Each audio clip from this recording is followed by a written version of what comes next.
ဒီမှာကျတော့ Momo Singapore broker platform ရဲ့ mobile app တို့ပြုနည်းကိုပြောပြပေးအောင်မှာဖြစ်ပါတယ်ဒီ platform မှာကျတော့ Momo Singapore လို့ခေါ်တယ် version အနေနဲ့ကနှစ်မျိုးရှိတယ် mobile version နဲ့ desktop version window version ဆိုပြီးနှစ်မျိုးရှိတယ်ပေါ့နော်ပုံစံတော့သုံးတဲ့ပုံစံတွေ structure ပုံစံနည်းနည်းကွာတယ်ဒါပေမဲ့အခြေခံအဖြစ်တော့တူတူပဲဒီဗီဒီယိုမှာကျတော့ဒီ mobile app ကိုသုံးပြီးတော့ Momo broker ဘယ်လိုသုံးမလဲဘယ်လိုဆက်သွားမလဲဆိုတော့အသစ်တွေပဲနော်အသစ်တွေအတွက်အခုမှစပြီးတော့လုပ်မဲ့သူတွေဒါမှမဟုတ်ဒီ app ကိုဒီ platform ကိုသုံးပြီးတော့ trading လုပ်မဲ့သူတွေအတွက်ကိုပြောပြပေးအောင်မှာဖြစ်ပါတယ်အဲ့တော့စားရအောင်အဲ့တော့ပထမဆုံးအနေနဲ့ဒီ Momo application ရှိတယ်အကောက်ကဖွင့်ပြီးသားဖြစ်တာအတွက်ထပ်မ ready ဖြစ်သွားပြီပေါ့နော်တကယ်လို့အကောက်မဖွင့်ရသေးဘူးလိုအပ်တဲ့သူရှိရင်လည်းအကောင့်ဘယ်လိုဖွင့်ရမလဲဘယ်လိုမျိုးလုပ်ရမလဲဆိုတဲ့အကြောင်းကိုဗီဒီယိုမှာနောက်ဗီဒီယိုမှာပြောပြပေးမယ်သိချင်တဲ့သူတွေရှိရင်တော့ comment မှာရေးထားလို့ရတယ်အဲ့ဒါတွေပြောပြပေးမယ်ပေါ့နော်တကယ်လို့သိချင်တဲ့သူရှိရင် ချက်လက်တွေဘယ်လိုလုပ်ရမလဲဘယ်လိုပို့ရမလဲဘာညာအကုန်လုံးပေါ့နော်အခုလောလောဆယ်ကြတော့ဒီ Momo app ရဲ့ mobile app သုံးပြုနည်းကိုပြောပြပေးရမှာဖြစ်ပါတယ်အဲ့တော့ပထမဆုံး Momo app ကိုဝင်လိုက်တယ်ဝင်တဲ့အချိန်မှာ application အသစ်နေနဲ့ခုမှအသစ်စသုံးမဲ့သူတွေအတွက်ဆိုရင်တော့ဒီရှေ့မှာဘာမှရှိမှာမဟုတ်အကုန်လုံးအဖြူရောင်ဖြစ်နေမှာဒီမှာဒါ all ဆိုတဲ့နေရာမှာလေဒါစစချင်းဝင်တဲ့အချိန်မှာ feature ကြည့်မယ်ဆိုတော့ watch အောက်မှာကြည့်ဒီအောက်မှာဒီမှာ watch list ရှိတယ် market ရှိတယ် account ရှိတယ် well more in AI ဆိုတော့ဒါအဲ့လိုမျိုးရှိတယ်ပေါ့နော်အဲ့တော့လောလောဆယ်တော့ပထမဆုံးနေဒီကိစ္စကိုပြောမယ် watch list ကိုပြောမယ်ဆိုရင် watch list ကဘာရှိလဲဆိုတော့ဒီ watch list ကကိုကစောင့်ကြည့်ချင်တဲ့ company ရဲ့တက္ကနံပါတ်တွေကိုရှာပြီးတော့အဲ့ဒါတွေကို watch list ထဲထည့်ထားလို့ရှိရင်ဒါတွေကဒီရှင်းမှာပေါ်နေမယ်အသစ်တယောက်အတွက်ဆိုရင်တော့ခုမှစသုံးရတဲ့အတွက်ဆိုတော့သူကဘာမှရှိမှာမဟုတ်ဘူးအဲ့အတွက်အဲ့လိုမျိုးပေါ်တာရှိမှာမဟုတ်ဘူးအဲ့ဒါဆိုရင်အဲ့လိုပေါ်ဘယ်လိုလုပ်ရမလဲဆိုတော့ပထမဆုံးနေရတော့ကိုသိချင်တဲ့ကိုစိတ်ဝင်စားတဲ့ company တစ်ခုရဲ့တက္ကနံပါတ်ကိုရေးပြီးတော့ရှာပြီးတော့ favorite တွေကိုထည့်တာဒါမှမဟုတ်လဲ watch list တွေကိုထည့်တာအဲ့လိုလုပ်ရမှာအဲ့ဒါဘယ်လိုလုပ်မလဲဆိုတော့ပထမဆုံးနေနေတော့ဒီမှာ search bar ရှိအဲ့ search bar ကိုရိုက်ထည့်လိုက်အဲ့မှာကိုလိုချင်တဲ့ဥစားပေါ့နော်ဥပမာဆိုကျွန်တော် Apple company ပေါ့ APPL ဆိုပြီးတော့တက္ကနံပါတ်ရေးလိုက်တော့ Apple company လာအဲ့လိုပေါ်လာလို့ရှိရင်အဲ့မှာ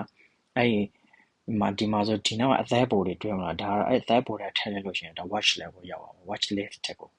ရောက်အောင်ပေါ့နော်အဲ့တော့ဒါကတော့ကျွန်တော်ဒီ Apple ကိုလောက်ထားပေးတာဖြစ်တဲ့အတွက်အဲ့မှာပေါ်နေတယ်ကလို့ဒီဒုတိယတစ်ခုပေါ့နော်ဆိုကြပါစို့ apply တို့ဘယ်လိုပြောမလဲဒီမှာကြည့်မှာ apply engineering ဆိုတဲ့ဒီ AERG ဆိုတဲ့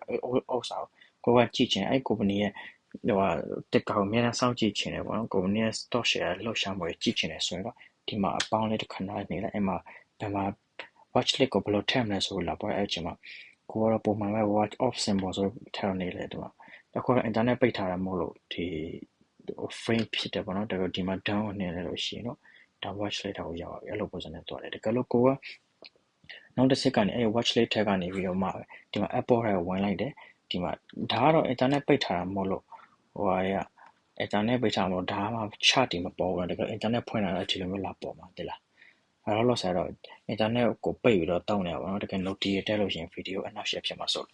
အဲ့တော့ပိတ်ပြီးတော့ပြောပြနေရပါတော့အဲ့နောက်တစ်ခုအနေနဲ့ကတကယ်ခုနတော့ဗောနော်ဒီ Apple ထဲရောက်သွားပြီ watch list ထဲရောက်သွားပြီအဲ့ဒါမှကျတော့ကိုက watch list မှာ company တွေ share တွေမှာ company ပုံစံအများကြီးရှိနေတယ်ဆိုလို့ရှိရင်တကအများကြီး watch list ထဲထည့်လို့ရှိရင် share ရလွယ်ကူအောင်ကိုရဲ့အရေးကြီးဆိုဗောနော်ဒီ watch list ထဲကို10ခုထည့်ထားတယ်အဲ့ဒီထဲ3ခုကိုကျတော့နေ့တိုင်းစောင့်ကြည့်နေမှာဗောနော်ဒါရေးကြီးတော့စရင်ရေးကြီးစရင်ပေါ့ပြောမှာဆိုအဲ့လိုဆိုရင်တော့ဒီမှာဒီနေရာကဒီမှာဆက်30ကိုနှိပ်ပြီးတော့ဒီမှာ favorite ထဲကိုထည့်လာတယ်ဒီမှာကြည့်တာ follow ပေါ့နော်ဒီ gel ပုံစံလေးနဲ့ဒီ follow ကိုနှိပ်လိုက်လို့ရှိရင်တော့အဲ့မှာသူက watch list ထဲကိုလည်းရောက်တယ်ဘယ်အပြင်ကိုထွက်ပြီးတော့ပြမယ်ဘယ်ရောက်သွားလဲဆိုတော့အဲ့လို follow ကိုနှိပ်လို့ရှိရင်ဒီ watch list ထဲမှာဒီ all ဆိုတဲ့ tick က all tick ကထပ်မှာလည်းရောက်တယ်ပြီးတော့ဒီ favorites ထဲကိုလည်း favorite စရင်ထဲကိုလာရောက်တယ်ဒါကတော့ဒီမှာဆိုရင်လက်ရှိကျွန်တော် favorite လောက်ထားတဲ့ဥစ္စာတွေပေါ့နော်ဒါကတော့ခုလုံးပါတယ် market အားလုံးကပါတယ်ပေါ့နော်အဲ့လိုပုံစံရှိတယ်ဒါက watch list နဲ့ပုံစံနောက်ဒုတိယတစ်ခုက market ပေါ့နော် market ကကြတော့ဒီမှာ market ကကြတော့ဒီ stock share ပဲဖြစ်ဖြစ် crypto ပဲဖြစ်ဖြစ် forex ပဲဖြစ်ဖြစ်ပေါ့နော်အဲ့လိုပဲကိုလုံးကိုသူ့ market လိုက်ခွဲပြီးတော့ကြည်လို့ရတဲ့နေရာပေါ့နော်ပြောမယ်ဆိုရင်ဒီမှာလောလောဆယ်ကတော့ဒီမှာ US market ကိုဒီမှာ US market ကိုရွေးထားတယ်ဆိုလို့ရှိရင်ဒီမှာ US market မှာရှိတဲ့ stock share exchange တွေအလုပ်လုပ်ပေါ်တယ်တက်ကြတယ်ဘယ်လို ကောလုံးကိုဒီမှာလာပြတာပေါ့နော်ဥပမာဆို Nasdaq ရဲ့ဒီမှာဒီလက်ရှိကာလမှာပေါ့နော်ဒီlast trading hours ပေါ့နော်ပြီးခဲ့တဲ့နေ့က trading hours မှာဘယ်လောက်တောင်မှပဲတက်စစ်တက်သွားလဲစစ်ကြောက်သွားလဲဆိုတဲ့ဥစ္စာကို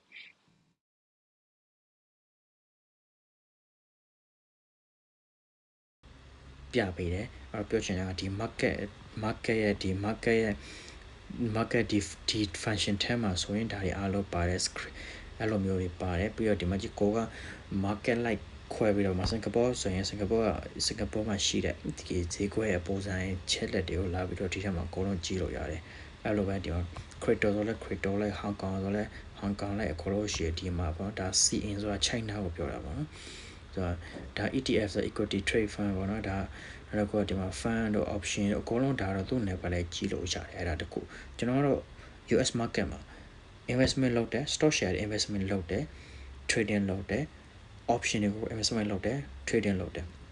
အဲ့လိုပုံစံနဲ့လုပ်တယ်ပြီးတော့ crypto လည်းနည်းငယ်လုပ်တယ် forex လည်းနည်းငယ်လုပ်တယ်ဖြစ်တဲ့အတွက်ဒီမှာတော့အဲ့ဒီကိုလုပ်တဲ့ကိစ္စနဲ့ပတ်သက်ပြီးပို့ပြီးတော့ပေါ်တာပေါ့နော်ဒါအလုပ်ပေါ်အောင်လုပ်ထားတာဖြစ်တဲ့အတွက်ဒီနေရာမှာ favorite တို့အများနဲ့ note တို့တက်အောင်လုပ်ထားလို့ရှိရင်တော့ဒီကိုသုံးနေချတက်ကားတွေရဲ့ချက်လက်တွေကပို့ပြီးတော့ဒီမှာလာပေါ်တာပေါ့နော်အဲ့တော့နောက်တစ်ခုကဒီမှာ market ကြောင့်ပြော market ရဲ့အောက်မှာဆိုရင်ဒီအောက်မှာပါရှိလဲဆိုတော့ဒီမှာဒီပါလဲဒီ heat map ပေါ့နော်ဒါ heat map ဆိုတာကျတော့ဒီမှာ defense industry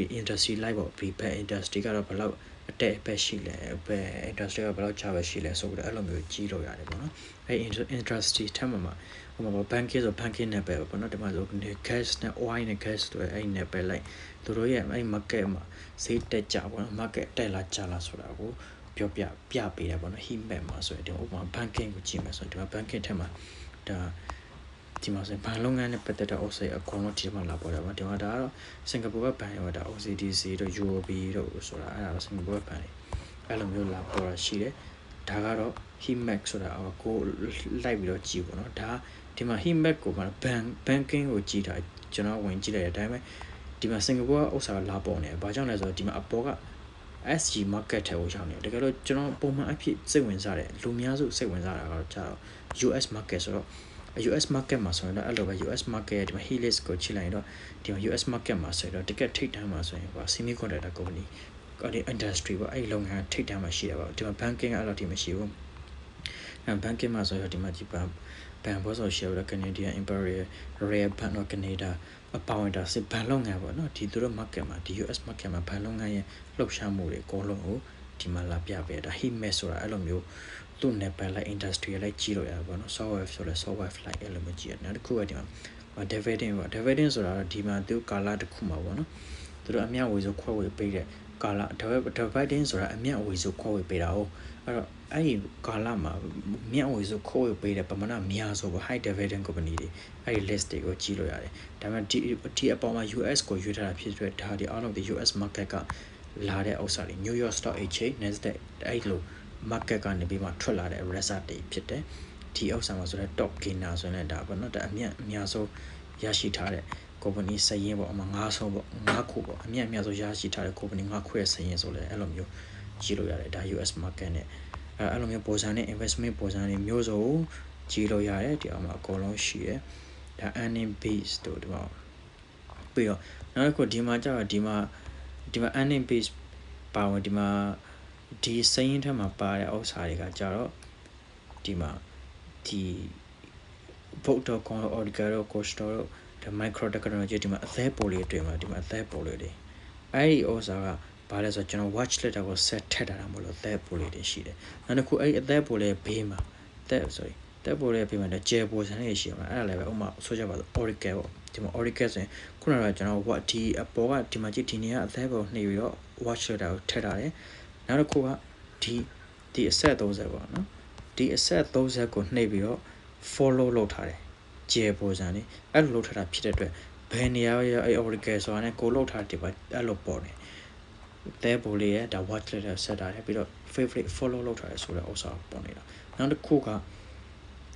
အနေနဲ့ကကြတော့တကယ်လို့ဘောနော်ဒီမှာကိုကဝယ်ထားလို့ရှင်သူတို့ရဲ့ share တွေကိုကထပ်ဝယ်ထားလို့ရှင်အဲ့မှာဒီနောက်မှာအမှတ်အသားတခုထပ်ပေါ်တာပေါ့နော်ကိုရဲ့ portfolio ထပ်ရောက်နေဆိုတဲ့အမှတ်အသားလေးတွေပေါ်တယ်ဒါကတော့အချင်းချိုလေးပေါ့အဲ့လိုပုံစံနဲ့ကြီးလို့ရတယ် ဒီဥစ္စာကကြတော့ဒီ market နဲ့ပတ်သက်ပြီးတော့ဗောနော်နောက်တစ်ခုmarket နဲ့ပတ်သက်ပြီးဆိုတော့ဒီမှာ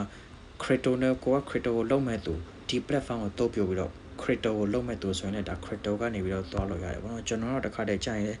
ကျွန်တော်ကိုတည်း crypto ကို trade တယ်အဓိကတော့ဒီ Ethereum နဲ့ Bitcoin ကိုအဓိက trade တာဗောနော်အဲ့လိုမျိုးလောက်တယ်ဒါပေမဲ့တချို့တွေကျ Binance တို့တချို့တွေ Ripple တို့ Solana တို့အဲ့လိုတွေစိတ်ဝင်စားတဲ့သူဆိုရင်လည်းအဲ့ဒီမှာထဲလို့ဒီမှာ free တက်ကိုထည့်ထားလို့ရတယ်ပေါ့နော်အဲ့လိုပေါ်စားတဲ့ crypto စိတ်ဝင်စားတဲ့သူဆိုရင်လည်းဒီ market ကနေပြီးတော့ crypto ကြောင်းတွေကိုဒီမှာကြည့်လို့ရတယ်အဲ့လိုပဲ forex ဆိုရင်လည်း forex like ပေါ့နော်အဲ့လိုမျိုးဒါအကုန်လုံးဒီ tab မှာကြည့်ဒီ tab မှာကျတော့အဲ့မှာသူ့ခေါင်းစဉ်လိုက်ရှိတာပေါ့ဂျပန်ဆိုရင်ဒီမှာဂျပန်ဆိုတော့ဂျပန်ပေါ့နော်ရှိတယ်ပြီးတော့ forex ဆိုရင်လည်း forex ပေါ့ forex market အချင်းတွေပေါ့ဒီခေါင်းစဉ်မှာဒီ market ဆိုတဲ့ခေါင်းစဉ်ကကြတော့ဒီဈေးကွက်နဲ့ပတ်သက်အကုန်လုံးခြုံငုံပြီးတော့သူကချက်လက်တွေကိုဒီမှာပြပေးထားတာဖြစ်တယ်ပေါ့နော်ဒီ Momo Singapore ရဲ့သူတို့ broker company ကနေပြီးတော့စီစဉ်ပြီးတော့လုပ်ပေးထားတာဖြစ်တယ်ပေါ့နော်အဲ့တော့ချက်လက်တွေတော့တော်တော်စိုးတယ်တကယ်လို့ကိုက trading လုပ်တဲ့ချိန်မှာအဲ့ဒါတွေကအထောက်ကိုဖြစ်စေတယ်အဲ့တော့နောက်တစ်ခုဆက်သွားအောင်နောက်တစ်ခုတော့ဒီမှာ account ပေါ့ရေးကြီးဆိုအပိုက်ကတော့ဒါ account ပဲဒီနေရာပေါ့နော်ဒါရေးကြီးဆို account ကကြတော့ဒီမှာကတော့ကဏ္ဍတွေတော့အကုန်လုံးဖောက်ထားတယ်ပေါ့နော်ကျွန်တော်ဒါ public ကို share မှာဆိုတော့ကျွန်တော် account ရဲ့ကဏ္ဍတွေပမာဏတွေရဲ့ငွေတွေကြောင်းတွေအကုန်လုံးမပေါ်အောင်ဖော်ထားတယ်အဲ့ဒါဘယ်လိုဖော်ထားလဲဆိုတော့ဒီမှာကြည့် SGD ရဲ့ဖေးမှာမျက်လုံးပုံစံလေးပိတ်ထားလို့ရတယ်အဲ့လိုပိတ်လို့ရှိရင်ဒီမှာရှိတဲ့ကိတ်ကဏ္ဍတွေအကုန်လုံးကဒီလိုဒီလိုခရီးပွင့်လေးပုံစံလေးဖြစ်သွားတယ်အဲ့ဒါဆိုရင်တော့အကုန်လုံးပိတ်ထားရပါတော့ဒါတော့ NC လောက်ထားတာပါအဲ့တော့ဒီ account တစ်ခုမှာရေးကြီးဆိုအပိုက်ကဒီ account ဆိုတဲ့အပိုင်းပဲတင်လားဒီ broker account တစ်ခုမှာကိုကဖွင့်လိုက်ပြီး okay ဝိုင်းသုံးလို့ရပါပြီဆိုရင်ရေးကြီးဆိုအပိုက်က account အပိုင်းပဲအဲ့တော့ဒီ account မှာဘာတွေရှိလဲပြောအောင်အဲ့တော့ပထမဆုံးအနေနဲ့ကကျွန်တော်တို့ဒီ account ကဒီမှာလည်း account ပဲနံပါတ်တွေရှိနေပတ်စံဘယ်လောက်ရှိရဆိုဒီမှာဒီဒုတိယနေရာမှာလည်း account တွေရှိတယ်ပြီးတော့ဒီအောက်မှာလည်းကိုလို့ရင်လို့တဲ့လောက်ကိုက crypto ပါရှိနေတယ်ဒါကတော့ forest ပါရှိနေ account တွေအမြင်ရှိနေတယ်အများကြီးအောက်မှာအများကြီးရှိနေတယ်ဒါပေမဲ့ကိုသိထားမှာကြတော့ဒီလက်ရှိ update နောက်ဆုံး Momo Singapore mobile app ရဲ့ update အချက်လက်ရဆိုရင်ဒီ account ကိုဝင်လိုက်တာနဲ့အပေါ်ဆုံးတစ်ခုကြည့်လိုက်ရဒီအပေါ်ဆုံးကဒါ total asset လို့ခေါ်တယ် total asset ဆိုတာကြတော့ကို account ထဲမှာ portfolio မှာရှိတဲ့ပစ္စည်းတန်ဖိုးတွေရဲ့ပစ္စည်းဆိုတာပေါ့နော် fund ပဲဖြစ်ဖြစ်ကျွန်တော်တို့ option ဈေးနှုန်းပဲဖြစ်ဖြစ်ပတ်စံငွေ cash ပဲဖြစ်ဖြစ်ပြီးတော့ share တန်ဖိုးတွေပဲဖြစ်ဖြစ်အဲ့ဒီအကုန်လုံးကိုမှပဲတန်ဖိုးတွေအားလုံးပေါင်းလို့ဈေးနှုန်းဘယ်လောက်ရှိလဲဆိုတာ portfolio တန်ဖိုးဆိုတာဒီနေရာကိုကြည့်ရတယ်ဒါကတော့ total asset ကိုပြောတာဒီအဲ့ဒီအောက်မှာဒါ margin account ဆိုတာရှိတယ် margin account နောက်တစ်ခုအောက်ကကြတော့ဒီ crypto cash account ဆိုပြီးတော့အဲ့လိုမျိုးဥစ္စာတွေဒီအဲ့ဒီ margin account ရောအောက်က crypto account ရောအဲ့မှာရှိတဲ့တန်ဖိုးတွေအားလုံးပေါင်းရဲ့တန်ဖိုးကဒီအပေါ်ကဥစ္စာနဲ့ညီတယ်အဲ့တော့ဆိုလို့ရင်ဒီအပေါ်တန်ဖိုးဒီအောက်က account တွေမှာရှိတဲ့တန်ဖိုးတွေပစ္စည်းတွေ asset တွေအားလုံးရဲ့အပေါင်းချင်းရဲ့တန်ဖိုးဖြစ်တယ်အဲ့တော့ဒီ portfolio တန်ဖိုးကိုကြည့်ချင်တော့ဒီအပေါ်ဆုံးတစ်ခုကိုကြည့်ရမှာအမှန်ကအပေါ်ဆုံးတစ်ခုကိုကြည့်ရမှာအဲ့တော့ဟုတ်ပြီနောက်တစ်ခုအောက်ကိုဆင်းပါပြီဒီအောက်မှာဆိုရင်တော့ဒီမှာ deposit တို့ HA တို့ RS ဆိုပေါ့နော်ဒါ regular saving plan တို့ပါညာတော့အဲ့ဒါပြီးမှပြောပြမယ်ပေါ့နော်အဲ့တော့အခုဒီတစ်ဆင့်မှာကျတော့ margin account ဆိုတာဘာလဲဆိုတော့ margin account ဆိုတာကရှင်းကျွန်တော်တို့ဒီဗီဒီယိုက beginner တွေကိုရည်ရွယ်တာဖြစ်တဲ့အတွက်အသစ်တွေနားလည်လွယ်တဲ့စကားလုံးတွေပဲပြောပြပေးသွားမှာဖြစ်တယ်အဲ့တော့ margin account ဆိုတာကတော့ကို account trading account အဲ့ account ကပတ်စံရှိရင်ပတ်စံထည့်ပြီးတော့ကိုရှိတဲ့ပတ်စံနဲ့ trading လုပ်လို့ရတယ်နောက်တစ်ခုကပတ်စံမလောက်ရင်ပတ်စံရှိပြရင်တော့ပတ်စံချီးပြီးတော့ဒီ broker company ကပတ်စံချီးပြီးတော့ trading set လုပ်သွားလို့ရတယ်အဲ့လိုမျိုး account ကို margin account လို့ခေါ်တယ်ဥပမာကိုကUS dollar 1000ပတ်စံ1000ရှိတယ်တကယ်ကိုအယောင်းဝယ်လုံးမှာကြတော့1200ဖြစ်နေတယ်အဲ့တော့200ကိုချက်ချင်းရေးကြည့်လိုအပ်နေတယ်အဲ့ဒီအချိန်မှာဒီ margin နဲ့ဝယ်လို့ရတယ်အဲ့ဆိုလို့ရှိရင်တော့200ကို broker ကချီပြီးတော့ဝယ်တဲ့ပေါ်ဖြစ်သွားတာပေါ့အဲ့ဒါကိုဒါ margin trading လို့ခေါ်တယ်အဲ့လို margin လုပ်တယ်ဆို margin ဆိုလို့ရှိရင်တော့ restaurant နဲ့များတယ်ဒါပေမဲ့ margin account ကြောင်းကိုပြောပြတာဖြစ်တဲ့အတွက်ဒါတော့ margin account ဆိုအဲ့လိုမျိုးရှိတယ် cash account နဲ့တူ cash account ဆိုတာကိုမှပတ်စံရှိတဲ့လောက်ပဲသုံးလို့ရတယ်ဒါက margin account အဓိကကျွန်တော်လက်ရှိသုံးတဲ့ဥစ္စာဆိုရင် ဒီ margin account နဲ့ stock share ကိုဝယ်တယ်ရောင်းတယ် option trading လုပ်တယ်အဲ့ဒီနှစ်ခုကိုတိကလုပ်ရတဲ့ security account ဖြစ်တယ်ဒါဒီ margin ဒီ margin account ရဲ့တန်ဖိုးကိုလည်းအဲ့ဒီတန်ဖိုးတည်းဒီအပေါ်က total asset ထဲမှာပါပြီးသားနောက်ဒုတိယတစ်ခုအောက်ကိုဆင်းအောင်လို့ရှင်ဒါကတော့ဒီ margin account ထဲမှာကျွန်တော်ဘယ်လောက်ပိုင်ဆိုင်မှုရှိလဲဆိုတော့ဒါ security ဘယ်လောက်ရှိလဲဆိုတော့ဒါကျွန်တော်ရဲ့ position ကန်ထားတဲ့ position တွေဒီမှာတစ်ခုချင်းပြနေပါဘောနော်လောလောဆယ်တော့ပိတ်ထားတာမို့လို့ဒီမှာအဆက်ပြောက်လေးတွေပဲရှိတယ် star လေးတွေပဲပေါ်နေတယ် symbol တွေမပေါ်ဘူးဘယ်လောက်ပိုင်ဆိုင်ထားလဲဆိုတော့ပမာဏတွေဒီမှာမပေါ်ဘူးပေါ့နော်ဟုတ်ပြီနောက်တစ်ခုကအောက်ကိုကျသွားလိုက်ဒီမှာ crypto ဆိုတာကကျွန်တော် crypto ကို trade တဲ့သူဖြစ်တဲ့အတွက် crypto လည်း trade stock share လည်းလုပ်ငန်းအောင်လုပ်တာဖြစ်တဲ့အတွက်ဒါ crypto account ဒါ cash account ဆိုခုနကတော့ရှင်းပြသားသလိုပဲကိုမှပတ်စံရှိတဲ့ပမာဏပဲ trade လုပ်ရတယ်ဒါ crypto account လို့ခေါ်တယ်ဒီအားနေပြီးတော့ crypto တွေကိုရောင်းဝယ်လုပ်လို့ရတယ်လက်ရှိကျွန်တော်တော့ဒီ crypto တွေဒီမှာဆိုရင်တော့ဒီကနေပြီးတော့ Ethereum နဲ့ BTC ကိုဒီကရောင်းဝယ်လုပ်တယ်ပေါ့နော်ဒါ crypto ပုံစံဖြစ်တယ်အဲ့တော့ဒီ crypto cash account နဲ့ပြီးတော့အပေါ်က margin account နဲ့နှစ်ခုပေါင်းထားတဲ့တန်ဖိုးဒီအပေါ်က total asset ဖြစ်တယ်အဲ့ဒါဒီ portfolio ရဲ့တန်ဖိုးပဲအဲ့လိုမျိုးဖြစ်ရှိတယ်နောက်တစ်ခုကဒါကပထမတစ်ပိုင်းနောက်တစ်ပိုင်းကကြတော့ဒါရေးကြီးဆိုပဲနောက်တစ်ပိုင်းကလည်းဒီ trading လုပ်မယ်ကိုက account လည်းဖွင့်ပြီးပြီဒီမှာလည်းသုံးဖို့တဲ့ဆင်သစ်ဖြစ်နေပြီဆိုရင်ပထမဆုံးပတ်စံထည့်ရမယ်ဆိုလိုရင်းကတော့ပထမဆုံးပတ်စံထည့်မယ်ပတ်စံထည့်ပြီးတော့အဲ့ဒီပတ်စံကိုလိုအပ်တဲ့ currency ကိုလုပ်မယ်လုပ်ပြီးလို့ရှိရင်အဲ့ trading လုပ်မယ်အဲ့လိုမျိုးအဲ့လမ်းကြောင်းလေးသွားရမှာအဲ့တော့ပထမဆုံးเนี่ยဒါပတ်စံထည့်မယ် deposit ပေါ့နော်အဲ့တော့ဒီနေရာကိုကြည့်လိုက်ဒီနေရာမှာ deposit ဆိုတော့ကျွန်တော်လက်ရှိဟုတ်ပြီ deposit ကိုထည့်လိုက်အဲ့မှာပတ်စံထည့်မယ် deposit အဲ့မှာဒါဘယ်ထဲကိုထည့်မလဲဆိုပြီးတော့လာပေါ်တယ်လောလောဆယ်တော့ကျွန်တော် account မှာကျတော့ဒီ security margin account ရှိတယ် crypto account ရှိတယ်တကယ်လို့တချို့တွေမှာကျတော့ forex တွေဆိုရင် forex account ပါရှိမယ်အဲ့လိုမျိုးတွေရှိနေဘယ် account ထဲကိုပတ်စံထည့်မလဲဆိုပြီးတော့မေးတာအဲ့ဒီမှာကျ select deposit account ပေါ့ဥပမာဆိုကြပါစို့ကိုကဒီမှာ Apple company ရဲ့ store စုရှယ်ဝယ်ဖို့အတွက်ပတ်စံထည့်မယ်ထည့်ပြီးတော့ဝယ်မှာအဲ့လိုမျိုးလုပ်တာဖြစ်တဲ့ပထမဆုံးအနေနဲ့ကိုကဒီ margin account security account တွေထည့်မှာအဲ့တော့ security account တွေကိုကျွေးလိုက်တယ်အဲ့ကျွေးပြီးလို့ရှိရင်ဒီမှာလာပြီပတ်စံ data ရွေးလိုက်လို့ရှိရင်တကယ်ဘယ် currency ထည့်မလဲပေါ့နော်ဘယ်လိုပုံစံနဲ့ထည့်မလဲပေါ့အဲ့လိုမျိုးဥစ္စာတွေရွေးရမယ်အဲ့တော့ပထမဆုံးအနေနဲ့ကောင်းဆိုတစ်ခုကကြတော့ဒီမှာဒီဥစ္စာတော့ကောင်းဆိုပေါ့နော် DDA ပေါ့နော် Singapore ကနေပြီ Singapore ဘဏ်ကနေဆိုတော့ဒါစင်ပီဆိုကောင်းဆိုဖြစ်တယ်ငွေကြေးကတော့ Singapore dollar နဲ့တိုက်ရိုက်ဝင်နေပေါ့နော်ဒီမှာဆိုလို့ရှိရင် DDA ဆိုတာတော့ Demand Deposit Account ပေါ့နော်ပြောချင်တာကကြတော့ကိုယ်မှာရှိတဲ့ဘဏ်တစ်ခုရဲ့ account နဲ့ဒီ broker account နဲ့ကိုကချိတ်ဆက်လိုက်တာအဲ့လိုမျိုးချိတ်ဆက်ပြီးတော့ approval တွေလုပ်လိုက်ပြီးပြီဆိုရင်နောက်ပိုင်းမှာပတ်စံထွက်တဲ့ခြေကြလို့ရှိရင်ဒီ DDA Demand Deposit Account ရဲ့လုပ်ငန်းပုံစံကဘယ်လိုလဲဆိုတော့ပတ်စံထည့်ပြီးပတ်စံ1000ထည့်ဒေါ်လာ1000ဆိုပြီးတော့ကိုကဒီ app ထဲကဒီ broker ထဲက submit လုပ်လိုက်တာ ਨੇ broker company ဘက်ကနေပတ်စံ1000ကို account ထဲကနေပြီးတော့ဖြတ်သွားမှာထုတ်သွားမှာဘဏ်ရဲ့ approval စောင့်စရာမလိုဘဲနဲ့ချက်ချင်းထုတ်သွားလို့ရတယ်အဲ့ဒါကိုဒါ DDA စနစ်လို့ခေါ်တယ်အဲ့လိုပဲပတ်စံသွင်းရင်လည်းအဲ့လိုပဲဒီ broker ဘက်ကနေကိုကပတ်စံထုတ်လိုက်ချင်ရင် broker ဘက်ကနေပြီးတော့ဒီ account ထဲကနေပြီးတော့ပတ်စံထုတ်တဲ့ချင်ရင် broker ဘက်ကနေကို account ကိုဒီ DDA ပေါ်စံနေတဲ့စစ်ပြန်ပြီးတော့သွင်းပေးလို့ရှင်ကို account ထဲပြန်ချောက်လာတယ်ဒါဒီလူများစုသုံးပြီးတဲ့နေလန်အရင်ဆင်ပြတဲ့နေလန်ဒါ DDA ဆိုတာ Demand Deposit Account အဲ့လိုမျိုးချိတ်တာနောက်တစ်ခုက Singapore dollar ဒါကတော့လွယ်ရိုးရှင်းပြောတော့ Singapore dollar နဲ့ပြီးတော့ရွေးလို့ရှိရင်တော့ဒါဘယ်လိုပုံစံနဲ့သွားမလဲပေါ့နော်ဒါပိန်းနဲ့ Singapore မှာဆိုလူအများစုသုံးတာပိန်းနောင်သုံးတယ်ပြီးတော့ဘဏ်ကနေပြီးတော့တစ်စစ်လွှဲတဲ့ဥစ္စာသုံးတယ်အဲ့တော့အဲ့နှစ်ခုမှတစ်ခုကိုကြက်တယ်လို့ရွေးပြီးတော့ဒါသုံးလို့ရတယ်ဒါကတော့ပတ်စံလွှဲတဲ့နီးဆင်ပြေတဲ့ပုံစံနဲ့ကိုယ့်ရဲ့ဘဏ်အကောင့်ကနေကိုယ့်ရဲ့အပြင်ပတ်စံကနေပြီးတော့ trading account ချက်ကိုရအောင်ငွေသွင်းတဲ့နီးပေါ့နော်အဲ့လိုပုံစံနဲ့သွားတယ်အဲ့လိုမျိုးပုံစံနဲ့သွင်းလို့ရှိရင်ဒါကတော့ဘဏ်အကောင့်ကကျွန်တော်ကချိတ်ဆက်ပေးတာမလို့ဒီအခါမှာဒီမှာကျတော့ဘဏ်အကောင့်လာပေါ်နေပေါ့နော် DBS ဘဏ်လို့လာပေါ်နေတယ်တကယ်လို့ကိုကမချိတ်ဆက်တဲ့ရင်လည်းဒီကနေတော့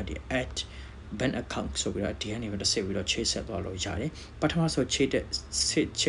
ဆက်တဲ့ချိန်မှာတော့နည်းတော့ချိတ်ပေးရတယ်တခုတစ်ဆက်ချင်းလောက်ရတာပေါ့နော်သူထဲမှာပြောရတယ်သူဆက်ချက်တိုင်းလောက်ပါ approval တွေလောက်ပါပြီးလို့ရှင်နောက်ကြလို့ရှင်တော့ငွေသိငွေထိုးကအရန်ကုန်မှာစင်ကွေလွယ်ကူစင်ပြေချုံးမွေဝါမှာပေါ့နော်အဲ့ဒီအဲ့တော့နောက်တစ်ခုပြန်ထွက်မယ်အဲ့တော့ခုနကတော့ဒီမှာ deposit account နောက်တစ်ခု အဲ့ချိန်အဲ့တော့ခုနတော့လို့ပေါ့နော် DDA ပုံစံနဲ့ဘဏ်အကောက်ကအပြင်ဘဏ်အကောက်ကနေပြီးဒီ trading account တွေကိုပတ်စံထည့်လို့ရှိရင် Singapore dollar ဝင်လာတယ်အဲ့ဒါဆိုရင်ပတ်စံချိန်မှာတကယ်လို့ Singapore dollar ပဲဝင်တကယ်လို့တချို့ထိုင်းကနေပြီးတော့သုံးနေတဲ့သူတွေတွေ့ဆိုရင်တော့ဒီ Thai baht ပဲဝင်မှာပေါ့အဲ့လိုမျိုးဆိုရင်လည်းရတယ်အဲ့တော့အဲ့လိုမျိုးဆိုရင်ပတ်စံသွင်းလိုက်တဲ့ချိန်မှာကိုယ့် account ထဲကိုရောက်လာတယ်အဲ့ဒါပြန်ပြီးတော့ကိုကစစ်ဆေးအောင်ဘယ်လိုစစ်ဆေးရမလဲဆိုတော့ဒီ margin account အောက်မှာဒီမှာဒီမှာဆိုတော့ဒီမှာ max buying power ဆိုတော့ဒီနေရာမှာအဲ့မှာကြည့်ရတယ်ကို့မှာပတ်စံဘယ်လောက်ရှိနေလဲဆိုတာကိုလေဒီ margin account ကဒီ max buying power မှာကြည့်ရတယ်ဟိုမှာဆိုရပါတော့ဒီမှာ margin account ကိုဝင်လိုက်တယ်ပတ်စံထည့်တယ်ဒေါ်လာ US မှာ Singapore dollar 1000ထည့်လိုက်တယ်ဒါ margin account ထဲဝင်လိုက်တယ်ပြီးမှဒီ margin account ထဲရောက်ပါပြီနော်ဒါဒီ margin account ထဲမှာရောက်နေတယ်အဲ့ဒီထဲမှာဒီမှာကြည့်ရတယ်ကိုယ် net asset ကဘယ်လောက်ရှိလဲဆိုတော့ဒီမှာ Singapore dollar တစ်ထောင်ထိုင်တော့ Singapore dollar လာပေါ်နေလိမ့်မယ်အဲ့တော့ကိုကပြန်ပြီး confirm လုပ်ရအောင် Singapore dollar ကိုဟုတ်ရလားဆိုရင်ဒီအောက်ကဒီမှာကြည့်တော့ကိုထည့်လိုက်တဲ့ currency ကိုလာပေါ်မှာဥပမာဆိုကြပါစို့ဒီမှာ Singapore dollar ထိုင်တော့ as Singapore dollar မှာဒီနေရာမှာ Singapore dollar လာပေါ်မယ်တကယ်လို့ကိုကHong Kong dollar ထည့်လို့ရှိရင်ဒီနေရာမှာ Hong Kong dollar ဘယ်လောက်ရှိရဆိုပြီးတော့ currency မျိုးစားဒီအောက်မှာလာပေါ်တယ်ဒါပေမဲ့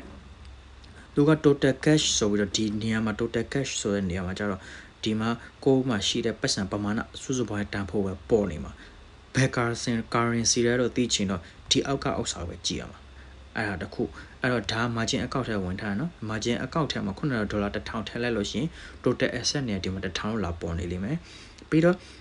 ဒါ net asset နေနဲ့လည်းပဲ1000လာပေါ်နေလိမ့်မယ်ကိုကဘာမှမလုပ်ရသေးဘူးဖြစ်တဲ့အတွက်အရောင်းဝယ်တွေမလုပ်ရသေးဘူးနောက်တစ်ခုဒီမှာ market value လာ market value ဆိုတော့ကိုယ့်ရဲ့ပိုင်ဆိုင်ထားတဲ့ပစ္စည်းရဲ့တန်ဖိုးပေါ့ပစ္စည်းဆိုတာ stock share တို့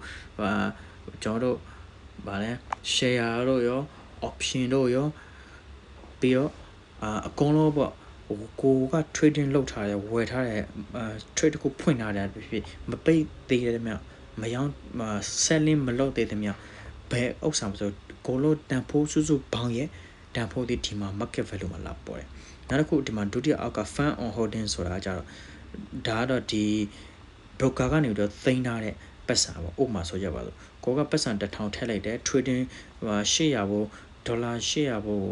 ကိုshare တစု share ဝယ်လိုက်တယ် share ရောင်းဝယ်လုပ်လိုက်တယ်အဲ့ဒီအချိန်မှာ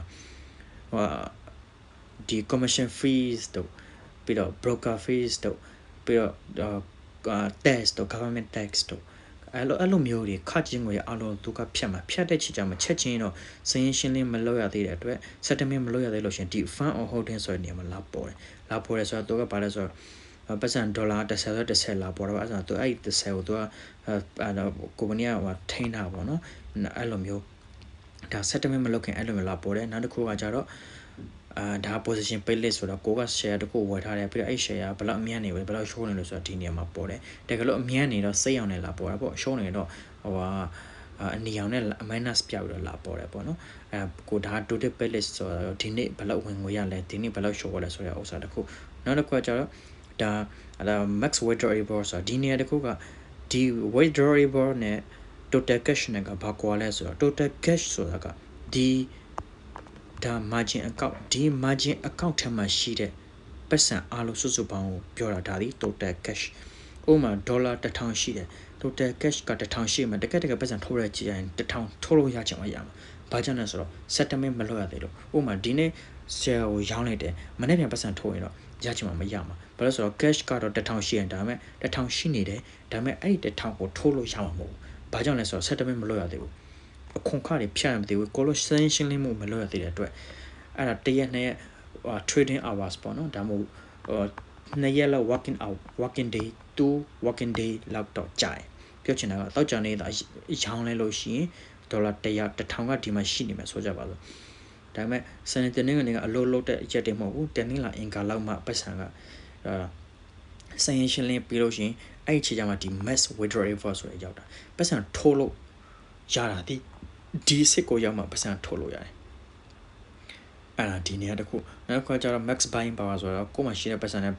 ဘယ်လောက်တောင်ဝယ်နိုင်လဲဆိုတော့အဲ့ဒီပမာဏပေါ့နော်ပတ်စံဘယ်လောက်ကိုဝယ်နိုင်လဲဆိုတော့ပမာဏအဲ့လိုမျိုးလာပေါ်တယ်ဒီ currency ကဘာကိုပြောလဲဆိုတော့ဒီ currency တွေအားလုံးကအပေါ်ကဒီမှာ total asset မှာရှိတဲ့ပတ်စံအားလုံးဘောင်းထဲမှာဘယ် currency ကဘယ်လောက်ရှိလဲဆိုတော့လာပေါ်တာကိုကစင်ကာပူဒေါ်လာရှိရ US ဒေါ်လာရှိရဆိုရင်အဲ့မှာအဲ့လို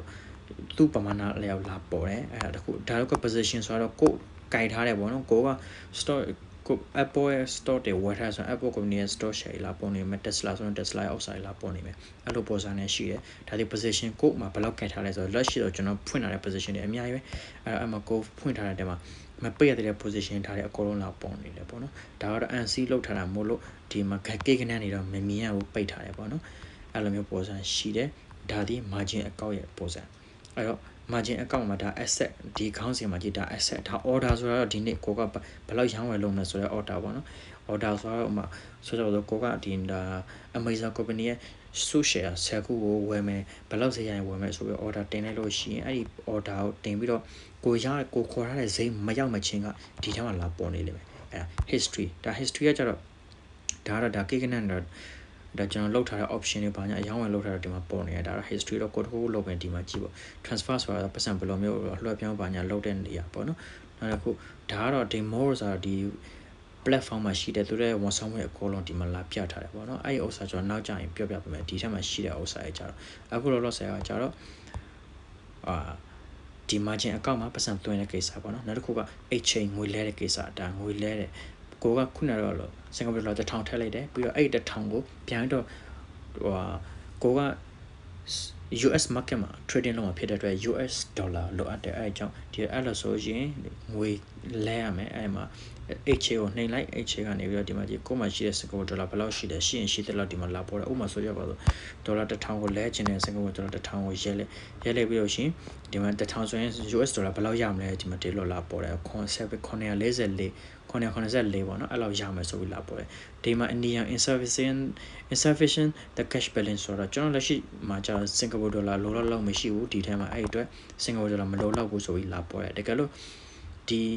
ီကိုကဒီထဲမှာစင်ကာပူဒေါ်လာ1000ထည့်ထားတယ်အဲ့အောင်မှာ US တကိုလဲချင်ရင်တော့ဒီလို Indian ပေါ်မှာမဟုတ်ဘူးတခါတည်းအတန်းလဲလို့ရတယ်ကဲအဲ့မှာငွေလဲစင်းတို့အမှကြည့် exchange rate ကဘယ်လောက်ရှိလဲစင်ကာပူဒေါ်လာကို 0.77 USD ရှိတယ်ဟုတ်ပြီအဲ့ဒါနဲ့လုတ်ပြီးတော့ကျွန်တော်တို့ exchange ကိုနှိမ့်လိုက်လို့ရှိရင်ဒါ submit လုပ်ပြီးအဲ့ဒါသဘောကကြတော့ကိုအကောင့်ထဲမှာရှိတဲ့စင်ကာပူဒေါ်လာ1000ကို US ဒေါ်လာကိုချိန်မယ်ဆိုရဲ submit လုပ်တာဖြစ်တယ်ဟုတ်ပြီဒါတော့ကျွန်တော်ဒါဥပမာလုပ်ပြတာဖြစ်တဲ့အတွက် exchange တော့မလုပ်တော့ဘူး submit မလုပ်တော့ဘူးအဲ့လိုမျိုးထွက်လို့ရှိရင်ပုံမှန်အဖြစ်ဆိုတော့ဟိုဘောနော်ဒီ7မိနစ်ပေါ့9မိနစ်10မိနစ်လောက်ကြာလို့ရှိရင်သူကခြေပြီးတော့တခါတည်းကိုအကောင့်ထဲကဒီ margin အကောင့်ထဲဒေါ်လာ1000ကိုစင်ကာပူဒေါ်လာ1000ကိုဖြတ်ပြီးတော့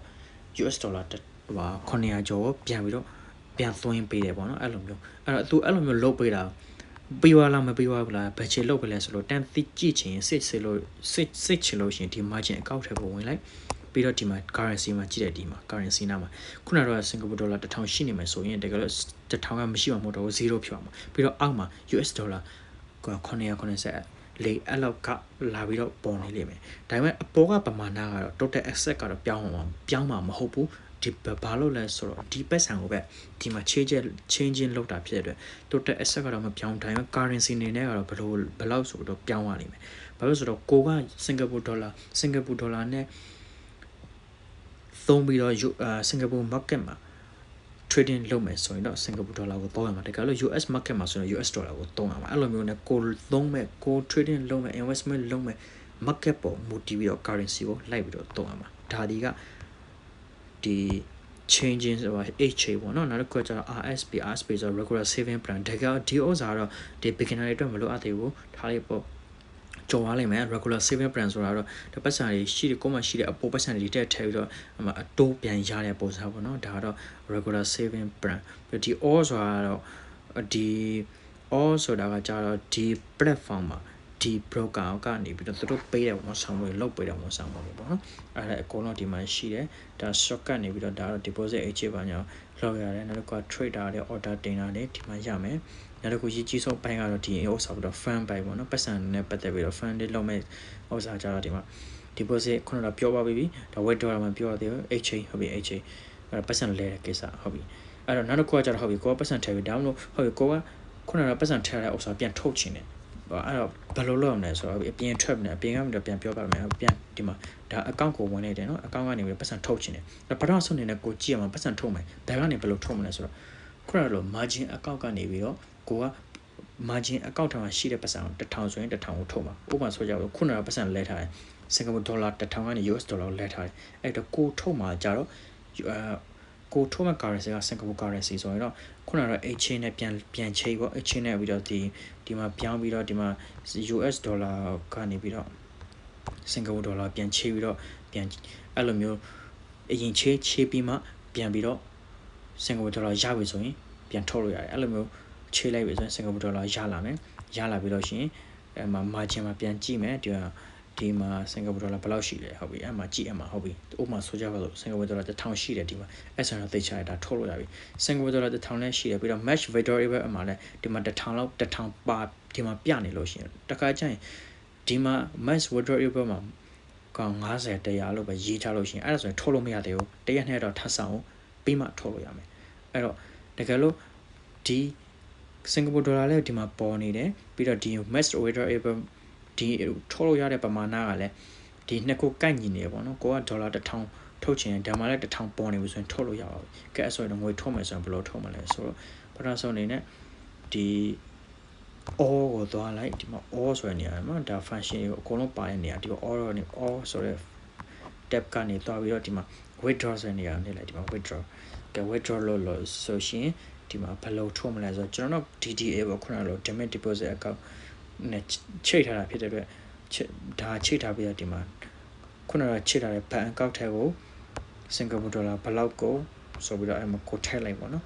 အဲ့လိုမျိုးထည့်ပြီးတော့ withdraw နိုင်လို့ရှိရင်တော့အဲ့ဒါကို account ထဲကိုတရက်နေ့ဒီလို trading hours တို့ရုပ်ဖွင့်ရဆိုတော့နေ့ချင်းရမှာပေါ့တကယ်လို့စနေတနေ့ကနေခံအောင်လို့ရှိရင်တနေ့လာနေ့လောက်ဆိုရင်တော့ကို account ထဲကိုပတ်စံရှောင်းမှာဒါဒီပတ်စံကိုသွင်းနေငွေလဲတယ်ပြီးတော့ထုတ်တဲ့အပိုင်းเนาะတကူကကြတော့ဟုတ်ပြီကိုကငွေမထုတ်ဘူးပတ်စံခုနကလိုငွေလဲသွင်းပြီးအဲ့ချေတဲ့ပတ်စံကိုလဲစင်ကာပူဒေါ်လာကနေ US ဒေါ်လာကိုချိပြီးချိလိုက်ပြီးတော့မှ trading လုပ်မယ်ဆိုရင် trading လုပ်မယ်ဆိုရင်တော့ဟုတ်ပြီ trading လုပ်မယ်ဆိုရင်ဘာသာဆိုနေလဲဟုတ်ပြီကိုကဘယ်လို trading လုပ်မှာလဲဘယ် company ရဲ့ su share ကိုဘယ်လို trading လုပ်မှာလဲဥပမာဆိုကြပါစို့ကျွန်တော်တို့က Boeing company ရဲ့ su share တစ်ဆောင်ဝချင်တယ် BA ပေါ့နော်ဒီမှာ Boeing company ရဲ့ su share တစ်ခုဝယ်ချင်တယ်ဆိုကြပါစို့အဲ့ဒါဆိုရင် Boeing ကိုဝင်လိုက်ဝယ်ပြီးတော့ဒီမှာ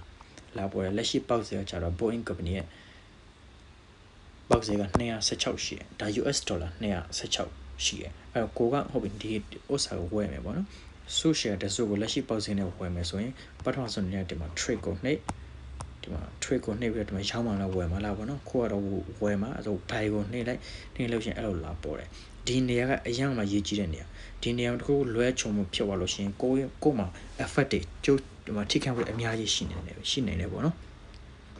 အဲ့တော့ဒီမှာဒီနေရာကိုရလို့ရှိရင်ဟုတ်ပြီခုနက Boeing company ရဲ့ su share ကို216နဲ့ဝယ်မှာကိုကအဲ့တော့ဒီမှာ site အနေနဲ့ဘာမှဆိုရင်အပေါ်ဆုံးကနေကြည့်တာ margin account เนาะဒါ margin account မှာရှိတယ်ပတ်စံပမာဏဒါကတော့ Boeing company ရဲ့ su share တန်ဖိုး216ဆိုတာကနောက်တစ်ခုကဒီအနီအောင်ဆင်းရဲဆိုတာဒီရောင်းအားနဲ့ဝယ်အားကိုပြတဲ့ဥစ္စာအဲ့မှာကြီးစား site ကကိုဘာလို့မှလဲဘယ် site ကလည်းရောင်းမဲ့သူပဲလားဝယ်မဲ့သူပဲလားဆိုတော့ loss တော့ကိုဝယ်မယ်ဆိုတော့ဝယ်မဲ့သူပဲပြီးတော့နောက် session ဆိုတာကျတော့ဘယ်ချင်းနေမှာဝယ်မှာလဲပေါ့နော် session ဆိုတာတော့ market ဈေးကွက်ဖွင့်တဲ့ချိန်မှာဝယ်မှာလားဈေးကွက်မဖွင့်ခွင့်လားဒါမှမဟုတ်ဈေးကွက်ဖွင့်ပြီး post market မှာပါလားဆိုတော့အဲ့မှာယူရတယ်ဒီမှာကျ24 hours ပေါ့နော်24 hours ဆိုတာကျတော့ဒီဈေးကွက် pre market ကြိုတင်ပြီးတော့ကြိုတင်ဈေးကွက်ပေါ့နော် pre market က regular market က post market ရဲ့အပြင်ဘက်ကဈေးပေါ့နော်အဲ့ဒီခြေကနေလွှဲလို့ရှင်ဒါ24 hours လို့အဲ့လိုမှန်းလို့ရတယ်အဲ့ဆိုမှရှင်တကယ်ကောင်းဆိုအခြေကတော့ကျွန်တော် recommend ပေးခြင်းတဲ့ session ကတော့ဒီဥစ္စာကတော့ကောင်းဆိုပါပေါ့နော်ဒါကတော့ RTH regular trading hours pre ဆိုတာ pre market ကိုပြောတာ post ဆိုတာ post market ကိုပြောတာ regular trading hours ဆိုတာကျတော့ US မှာရုပ်ဖွင့်တဲ့အချိန်အဲ့ဒါဒီ regular trading hours ပဲနောက်တစ်ခု ဥပမာဆိုကြတော့ US မှာ9နိုင်ခွဲဒါကတော့ US stock share ကိုလောက်တာဖြစ်တယ် US company US မှာရှိတဲ့ရုံးချေကိုကိုကလိုက်ရမှာလीအဲ့တော့ US ရဲ့ RTH ဆိုတာက regular trading hour ဆိုတာ US မှာရှိတဲ့ဒီ trade စဖွင့်မဲ့ခြေပေါ့နော်အဲ့တော့နောက်တစ်ခုကကြတော့ pre market ဆိုတာအဲ့ဒီ regular hour မှာတိုင်ခင်စဈေးအကျိုးဖွင့်ထားတဲ့ဒါဈေးကွက်အဲ့ဒီမှာလည်းအရှောင်းအဝယ်လုပ်လို့ရတယ် regular hour မှာလည်းကြောင်းအလုပ်လို့ရတယ်နောက်တစ်ခုဈေးကွက်ပိတ်သွားပြီးတော့မှ post market မှာကြာလဲအယောင်းဝယ်လုပ်လို့ရတယ်အဲ့တော့တကယ်လို့ကိုကခုနကတော့ Boeing ကုန်နဲ့ ဆုရှယ်ဝယ်ခြင်းနဲ့ဟုတ်ပြီဒီမှာ session မှာဘာရွေးမလဲဆိုတော့ကောင်းဆိုတော့ဒါ RTH ကတော့ကောင်းဆိုပဲ RTH က regular က pre market က post market အဲ့ဒီတော့ကိုကကြတော့ recommend ပေးတယ်ပေါ့နော်အဲ့ဒါကောင်းဆိုပဲအဲ့ဒီချိန်မှာဒီချိန်မှာ limit order တိုက်ကတော့ဘယ်လို order တိုက်တယ်မှာဆိုတော့ limit order ပေါ့နော် limit order ဆိုတာတော့ကိုရတဲ့ဈေးနဲ့ကိုဝယ်ချင်တဲ့ဈေးရရင်ဝယ်မယ်ကိုပြောလိုက်တဲ့ဈေးရရင်ဝယ်မယ်မရရင်မဝယ်ဘူးအဲ့ဒီသဘောပေါ့ဒါကတော့ order type ပေါ့နော်အဲ့ဒါ limit ဆိုတာကတော့ကိုပြောတဲ့ဈေးနဲ့ရရင်ဝယ်မယ်ဆိုတဲ့သဘောနောက်တစ်ခုဒုတိယက market order ဆိုတာကြတော့ဈေးကွက်ပေါက်စင်းနဲ့ဝယ်မယ်အခုချက်ချင်း order တင်လိုက်မယ် market order ဆိုတဲ့သဘောအခုချက်ချင်း order တင်လိုက်မယ်တင်တဲ့ချိန်မှာပေါက်စင်းနဲ့ဝယ်မယ်ဒါပဲဒါလည်း market order အဲ့တော့ကောင်းဆိုတော့ကိုရဲ့ trading ပုံမူတည်ပြီးတော့ကိုကြိုက်တဲ့ပုံစံကိုသုံးဒါအဲ့ဒါတခုနောက်တစ်ခုကဒီမှာဆိုရင်တော့ဒါ regular trading hour premium ကပြီးတော့ order type ပြီးတော့ price ကခုနကလိုမျိုး215ရှိနေကိုကဝယ်မှာဆိုတော့ဈေးသက်သာရရင်ကောင်းတာပေါ့အဲ့တော့ဥပမာဆိုရတော့ဒီမှာ215ပေါက်ဈေး216ပေါက်ဈေးရှိနေဒီမှာ216ပေါက်ဈေးရှိနေအဲ့တော့ကိုက200နဲ့216ပဲအဲ့လိုမျိုးပေါက်ဈေးနဲ့ဝယ်မယ်ပြီးတော့ဒါ216နဲ့ဒါနဲ့အစွန်းလေးပေါ့နော်ဒါ4 cent ပေါ့0.4 ms နည်းနည်းလေးအစွန်းထွက်လေးတွေကတော့ဒါတော့စွန်းထွက်လေးတွေအတွက်ဒါ afford currency current price ဆိုလက်ရှိပေါက်ဈေးအပေါ်ဈေးမြင့်နေပေါ့နော်အပေါ်ရောက်နေပေါ့အဲ့လိုမျိုးပြောချင်တာနောက်တစ်ခုကကျတော့ quantity ကဘယ်နှခုอ่ะမှာလဲတစ်ခုဆိုရင်တစ်ခုပေါ့နော်ဥပမာဆိုကြပါစို့တစ်ခုပဲလိုက်တဲ့ပြီးလို့ရှိရင်အဲ့လိုဝယ်လို့ရှိရင်ခိုးကြစေးကဘယ်လောက်ကြာလဲ216ဟုတ်ပြီဒီမှာ tie info ဆိုတာကျတော့ဟုတ်ဒီ order ကိုတင်လို့ရှိရင်ဘယ်ခြေတိကျိုးသိမ်းမှုရှိမှာလဲဥပမာဆိုကြပါစို့ day ဆိုတာတော့ဒီ24 hours ပေါ့ဒီနေ့ပေါ့ day trading regular trading hours မှာဈေးကွက်ဖွင့်တဲ့ချိန်ကနေဈေးကွက်ပိတ်တဲ့ချိန်မှာဒီဈေးနဲ့ရရင်ဝယ်မယ်216နဲ့ရရင်ဝယ်လိုက်မယ်မရရင်တော့ဒါ cancel လုပ်လိုက်မယ်ဆိုတဲ့သဘောဒါကလို့မဟုတ်ဘူး GTC တို့ GDD တို့ရှိ GDD ဆိုတာတော့ God day date ဆိုတာပြောချင်တာကိုသတ်မှတ်ဒီမှာဒီနေ့29ရက်နေ့ပေါ့နော်ဒါကျွန်တော်ဥပမာဆိုကြတော့ကိုသတ်မှတ်ထားတဲ့ဈေးပေါ်တော့2016 January လ29ရက်နေ့ထိကိုဟိုဒီ order တင်ထားမယ်အဲ့ဒီချိန်မှာ216နဲ့ရောင်းဝယ်မယ်ဖြစ်ရင်တော့ဒါ cancel ဖြစ်သွားမယ်ဆိုတဲ့သဘောဒါက day GTC ဆိုတာ God day cancel တော့လူကဘာပြောလဲဆိုတော့ဒီ order ကိုတင်လိုက်ပြီးလို့ရှိရင်မပိတ်မချင်းကတော့ cancel မလုပ်ချင်တော့ဒါအများအတီးများနေဘယ်လိုမျိုးလဲဆိုတော့216နဲ့ဝယ်လိုက်တယ်လက်ရှိပေါက်ဈေးက200နဲ့16ဖြစ်နေဆိုကြပါစို့အဲ့216ဖြစ်နေဆိုတော့ကိုက216ရမှာပဲဝယ်မှာအဲ့တော့တလလောက်ကြာနေစီမှာပဲ216မရသေးရင်ဒီ order က frame ပြန်မှာ complete မဖြစ်ဘူးအဲ့လိုဆိုလို့ရှိရင် GTC ဆိုတာတော့ကိုက cancel မလုပ်မချင်းအဲ့ order ကဒီတိုင်းရှိနေမှာ216ရတဲ့ချီရင်တခါအယောင်းဝယ်ဖြစ်သွားမှာအယောင်းဝယ်ကိုက broker ကနေလုတ်ပေးလိုက်မှာပေါ့နော်အဲ့လိုမျိုးပေးလို့ရှိရင်တော့ဒါအကွယ်ဝါကြီးဆိုရင်ဒီမှာဘိုင်ကိုနှိမ့်လိုက်လို့ရှိရင်ဒီမှာကိုယ့်ရဲ့ trading password ကိုထည့်ပြီးလို့ရှိရင်ဒါဆက်သွားလို့ရပြီ okay နှိမ့်လိုက်လို့ရှိရင်စာမေးလုံးလိုက်ရင်တော့အယောင်းဝယ်ဖြစ်သွားပြီအယောင်းဝယ်ဖြစ်သွားတာ ਨੇ ဒီမှာဘာလာပေါ်လဲဆိုဒီအပြင်ကိုပြန်ထွက်ရောင်းဝယ်ဖြစ်သွားပြီဆိုရင်အဲ့မှာပတ်စံတွေကိုဒီကိုယ့်ရဲ့ margin account ထဲဒီရဲ့ margin account ထဲပတ်စံကိုသူကိုရောင်းဝယ်လုပ်တဲ့ပမာဏကိုဖြောက်သွားမယ်ဖြောက်သွားပြီးတော့ကိုယ့်ရဲ့ position ထဲမှာအောက်က position နော်ဖြောက်သွားပြီးတော့ဒီမှာပတ်စံကိုဖြောက်သွားပြီးတော့ဒီကိုယ့်ရဲ့ position ထဲမှာဒီထဲမှာဒီခုနရောလို့ဒီ Boeing company ရဲ့ suit share ကြောင်းကိုတကြောင်းနဲ့ဒီမှာဒီနေရာမှာအဲ့လိုလာပေါ်လိမ့်မယ်လာပေါ်လို့ရှင်ဘယ်လောက်ပိုင်ဆိုင်တဲ့ကိုကြစိတ်ကဘယ်လောက်နဲ့လဲဘယ်နှ portfolio ဘယ်နှရာခိုင်နှုန်းလောက်အဲ့ဥစ္စာဝင်နေလဲဆိုတဲ့ဥစ္စာကိုလာပေါ်မယ်ဒါဒီခုနကပတ်စံသွင်းပြီးတော့ငွေကိုလဲပြီးတော့အယောင်းဝင်လုပ်တဲ့ချိန်ကျမှအဲ့လိုသုံးတယ်ဒါကတော့ဒီပတ်စံကိုမထုတ်ပိုင်နဲ့ trading လုပ်တာနောက်တစ်ခုကကျွန်တော်နောက်အရေးကြီးတဲ့တစ်ခုကကြတော့ဟုတ်ပြီလူတစ်ယောက်ကပေါ့ stock share ကိုလည်း trading လုပ်တယ်နောက်တစ်ခုကကျတော့ crypto ကိုလည်း trading လုပ်ချင်တယ်အဲ့တော့ကိုယ်မှာရှိတဲ့ခုနကတော့ account တွေပြသွားတယ်ဒီမှာ account ထဲကိုဝင်ကြည့်လိုက်ဒီမှာကြည့် account ထဲမှာဒီ margin account နဲ့ crypto account ဆိုတာရှိတယ်ဒါ crypto account တော့ရှိနေတယ်ဒီထဲမှာပတ်စံမရှိဘူးအဲ့ပတ်စံရှိအောင်ဘယ်လိုလုပ်မလဲဆိုတော့အရင်ဆုံးအိုးမှာ margin account မှာရှိတဲ့ပတ်စံကိုဒီ crypto ကိုပြောင်းလို့ရတယ်ဒီ margin account မှာရှိနေတဲ့ပတ်စံကိုဒီ crypto account ကိုပြောင်းလို့ရတယ်အဲ့လိုပဲ crypto account မှာရှိတဲ့ပတ်စံကိုလည်းဒီ margin account ကိုပြောင်းလို့ရတယ်သူတို့ကလုံးပို့တော့မတူဘူးဒါပေမဲ့အားလုံးရဲ့တန်ဖိုးစုစုပေါင်းကြတော့ဒီ total asset အပေါ်မှာတော့ရှိနေမှာပဲတန်ဖိုးတော့မပြောင်းအဲ့တော့ဟုတ်ပြီဒါ margin account မှာပတ်စံရှိတယ်အဲ့ဒါကို crypto account ကိုပြောင်းချင်ရောဘယ်လိုလုပ်မလဲ crypto ရောင်းဝယ်လုပ်မှာဒေါ်လာ1000ဆို1000ကို crypto ထည့်ပြီးတော့ဒါ Ethereum ကိုဝယ်ချင်တယ်ဆိုရင်ဒါမှမဟုတ် BTC ကိုဝယ်ချင်တယ်ဒါမှမဟုတ် Solana ကိုဝယ်ချင်တယ်ဆိုရင်ဘယ်လိုလုပ်မလဲအဲ့လိုမျိုးဆိုရင်ဘာလို့ဆိုနေတာကကြတော့ဒီမှာဒီအောက်ဒီနာက all ဆိုတဲ့နေရာကိုသွားတိုင်းမှာသူနေရာကိုသွားပြီးလို့ရှိရင် fund ဆိုတဲ့နေရာကိုသွားအဲ့ဒီနေရာနေပြီးတော့ cash transfer လို့အဲ့ဒီနေရာနေကိုသွားမှာ cash transfer ဆိုတာဘာကိုပြောလဲဆိုတော့ပတ်စံကို account ထဲမှာပဲ account အတွင်းမှာတနေနဲ့နေရာပြောင်းလာအဲ့ဒါကို cash transfer လို့ခေါ်တယ်ဒါကကြတော့ cash transfer ကနေပြီးတော့ဥပမာဆိုရပါတော့ကိုကစေကို US ဒေါ်လာကိုဒီရွေးလိုက်ပြီ US ဒေါ်လာရွေးပြီးတော့ဘယ်လိုခုနကတော့ security account ကနေပြီးတော့ကိုရဲ့ crypto account ကိုပြောင်းမှာဆိုဒီမှာရွေးလိုက် crypto account ဒီမှာ crypto account ကိုပတ်စံဘယ်လောက်မှ1000ဆိုရမှာ1000ပေါ့နော်1000ထည့်လိုက်1000ပြီးတော့ဒီမှာရွေးလိုက်လို့ရှိရင်ဒီလိုဖြုတ်ရမယ်ဒါဥပမာအနေနဲ့ပြတာအဲ့တော့ security account ကနေပြီးတော့ crypto account ကိုဒေါ်လာ1000လွှဲပြောင်းမှာ cash ကို transfer လုပ်မှာအဲ့လိုမျိုး submit လုပ်လိုက်လို့ရှိရင် submit လုပ်လိုက်ရင်တော့ခဏနေ10မိနစ်2မိနစ်အတွင်းမှာ complete ဖြစ်သွားမှာဖြစ်ပြီးတော့ဒီ margin account ထဲကပတ်စံ1000ကိုဖြတ်သွားမှာ margin account ထဲကနေပြီးတော့ဒီမှာ US ဒေါ်လာ1000ဒီနေရာနေ US ဒေါ်လာ1000ပြော့သွားမယ်ပြီးတော့အဲ့ဒီပတ်စံကဒီ crypto account ထဲရောက်သွားမှာ crypto account ထဲကနေ total asset ဆိုတဲ့နေရာမှာအဲ့ဒီပတ်စံကလာရောက်နေမှာဒီမှာကြည့်ဒါကတော့ crypto account ထဲဝင်ကြည့်လိုက်ရင်ဒီ crypto account ရဲ့ဒီမှာ US ဒေါ်လာထဲမှာလာပေါ်နေလိမ့်မယ်အဲ့ဒါဆိုလို့ရှိရင်ဒါဒီ crypto account ထဲကိုရောက်သွားပြီ crypto account ရဲ့ပတ်စံရောက်သွားပြီပြီးရင်ထပ်ဝယ်လို့ရပြီ crypto ကိုအရောင်းဝယ်လို့ရပြီပေါ့နော်အဲ့လိုပုံစံနဲ့သွားတယ် crypto ရောင်းဝယ်လဲအဲ့လိုပဲ crypto ရောင်းဝယ်လဲရိုးရှင်တယ်ဘယ်လိုလဲဆိုတော့ဒီမှာ crypto ထက်မှာ crypto account ကနေပြီးတော့သွားတယ်ပြီးတော့ကိုယ်အရောင်းဝယ်လုပ်ချင်တယ်အဲ့ဘယ်လိုဥမာဆိုကြပါစို့ကျွန်တော်ဒီအပေါ်မှာ crypto account ကနေပြီးတော့အရောင်းဝယ်လုပ်ပထမဆုံးအနေနဲ့ဒီက search bar ကိုဝင်လိုက်ကိုကEthereum ရောင်းဝယ်ချင် ETH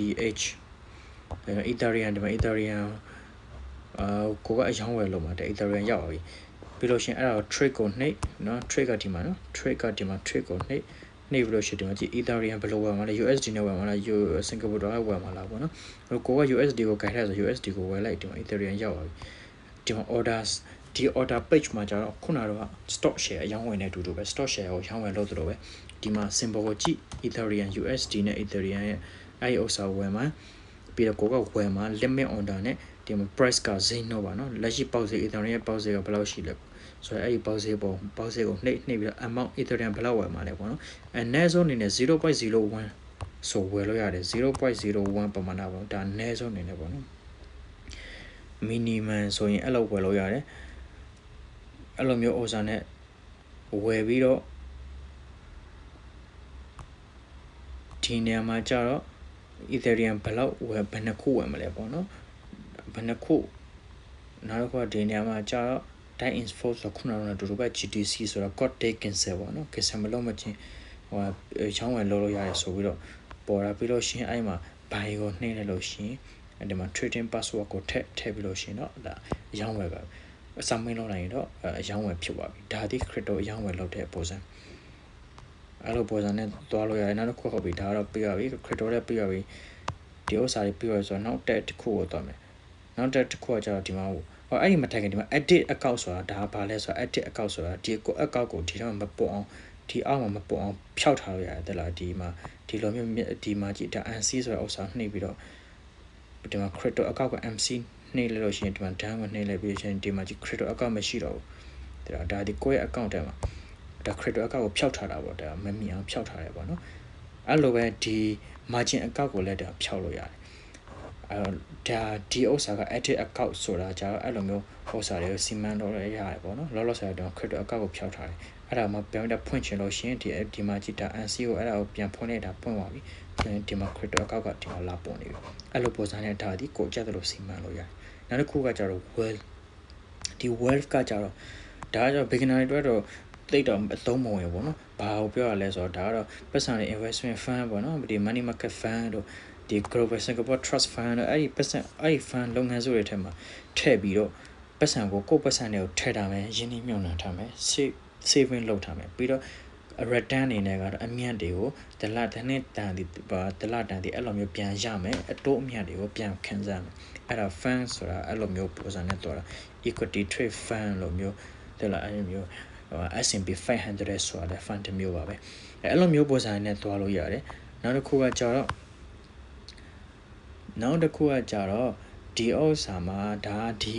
မှာကြတော့ RSP ဆိုတော့ regular saving plan เนาะဒါလည်းပတ်စံစုတာပါပဲကိုပတ်စံတွေရှိတဲ့အပိုပတ်စံတွေကိုအဲ့ဒီမှာထည့်ထား regular saving plan နဲ့ထည့်ထားပြီးတော့